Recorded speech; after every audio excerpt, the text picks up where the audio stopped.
Magandang hapon mga idol ha. Ito, quick update lang tayo. Pakita ko lang sa inyo yung manuka nung tropa natin dito sa Dasma.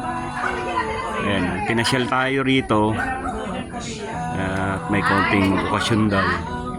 Eh, naya naman tayong tanggihan. Siyempre, bilang pakikisama rin, pinunta natin. Kaya to, share ko lang sa inyo yung mga alaga niyang mga panabong na manok. Ayan. Medyo malawak-lawak din to mga idol. Ayan. Medyo malawak-lawak din yan. Ayan. Gandang klase rin itong mga manok na nandito. Ayan.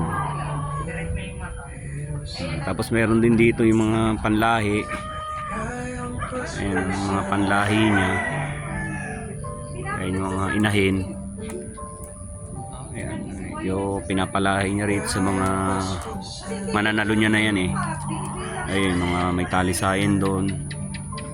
Eh, kaya lang di tayo marunong tumingin ng klase ng manok eh. Hindi naman kasi tayo nagsasabong. Kaya hindi natin alam yung mga bloodline ng mga manok na to. Pero mukhang magagandang klase. Ayan. Share ko lang sa inyo mga idol ha. Quick update lang tayo. Ayan lang mga idol. God bless mga idol. God bless. Merry Christmas in advance. God bless. Babus.